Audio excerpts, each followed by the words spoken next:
मैं डॉक्टर राजू व्यास हूँ, director cardiac sciences, Fortis health care, नई दिल्ली में कार्यरत हूँ। और आज मैं आपके सामने बात करूँगा दिल की बीमारियों के बारे में। जहाँ तक हम सभी जानते हैं कि हिंदुस्तान में दिल की बीमारी से ग्रसित लोगों की संख्या बहुत ज़्यादा है और उसके कई सारे कारण हैं। जो मेजर 5 फैक्टर्स हैं जिसके कारण दिल की बीमारी कॉमनली हिंदुस्तान में ज़्यादा देखी गई है, वो हैं डायबिटीज़ का होना, हमारी फिजिकल एक्टिविटी का कम होना, टोबैको च्यूइंग के कारण, स्मोकिंग के कारण, और फैमिली हिस्ट्री जो होती है वो भी सिग्निफिकेंट होती है, अल्कोहल इनटेक। ये 4-5 कारण हैं जिसके कारण से हार्ट की प्रॉब्लम्स हमारे हिंदुस्तान में ज़्यादा दिखाई देती है। जहाँ तक दिल की बीमारियों का सवाल है तो हम इसको 2 मेजर कंपोनेंट के रूप में डिवाइड करते हैं। एक जिसको हम लोग बोलते हैं कोरोनरी आर्टरी डिजीज और दूसरा valvular heart disease. Coronary artery disease जो होती है वो हिंदुस्तान में आज की तारीख में सबसे ज़्यादा प्रेवलेंट है और उसी के कारण से सबसे ज़्यादा डेथ्स होती हैं। अभी पिछले दिनों में, पिछले 2 सालों में जब से कोरोना भी हिंदुस्तान में और पूरे वर्ल्ड में फैला है, तब से हम देख रहे हैं कि कोरोना के कारण से भी कोरोनरी आर्टरी डिजीज का इंसिडेंस हिंदुस्तान में बढ़ गया है, या हम ये भी कह सकते हैं कि उससे बीमारियां और तेजी से आगे सामने आ रही हैं और ये यंगर एज ग्रुप के जो पेशेंट्स होते हैं उसमें ज़्यादा देखने को मिल रही है। जहाँ तक कोरोनरी आर्टरी डिजीज का सवाल है तो यह डायबिटीज़ के होने वाले, जिन लोगों को डायबिटीज़ है उनमें बड़ी कॉमनली देखी गई है, जिन लोगों की फिजिकल एक्टिविटी कम होती है उनमें देखी जाती है, या जिनमें फैमिली हिस्ट्री है या जिनके माता पिता को ये बीमारी पहले रही हो, उनमें 2 गुना संभावना ये रहती है कि उनको भी कोरोनरी आर्टरी डिजीज होती है। आज की तारीख में हिंदुस्तान जब 21वीं सदी में हम लोग आपके सामने बात कर रहे हैं तो आज दोनों ही प्रकार की बीमारियों का इलाज हिंदुस्तान में संभव है और बहुत ही सक्सेसफुल इसका इलाज किया जा सकता है। जहाँ तक कोरोनरी आर्टरी डिजीज का सवाल है तो इसमें कई तरह के ऑप्शंस हमारे पास उपलब्ध हैं। जैसा कि आप सभी जानते हैं कि कभी कभी हम 1 या 2 आर्टरी के अंदर अगर ब्लॉक होते हैं तो उसमें स्टेंट लगाकर हम लोगों की ज़िंदगी बचाते हैं, परंतु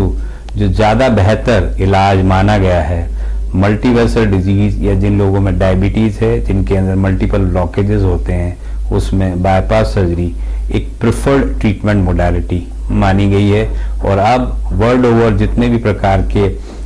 स्टडीज सामने निकल के आ रही हैं वो ये कहती हैं कि डायबिटीज़ वाले जो पेशेंट्स होते हैं जिसमें मल्टीपल आर्टीरियल ब्लॉकेजेस होते हैं, उसके अंदर अगर हम बाईपास सर्जरी करें तो उनके लॉन्ग टर्म रिजल्ट्स बेहतर होते हैं। उनके रिस्क, सर्जरी की रिस्क मात्र 1 से 2% की होती है, या हम दूसरे तरीके से ऐसे भी कह सकते हैं कि सर्जरी की जो कॉस्ट, सर्जरी की जो सक्सेस रेट है वो ऑलमोस्ट 98 to 99% है।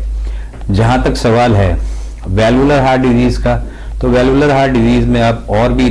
बहुत सारे तरीके से हम लोग इलाज करते हैं। जैसे कि जब किसी भी व्यक्ति का माइट्रल वाल्व या एओर्टिक वाल्व खराब हो जाता है तो उसको नॉर्मली हम लोग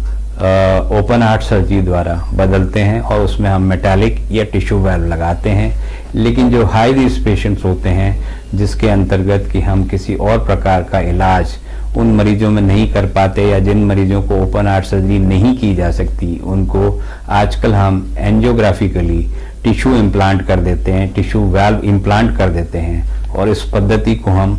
ट्रांस एओर्टिक या टावर या दूसरे तरीके से जो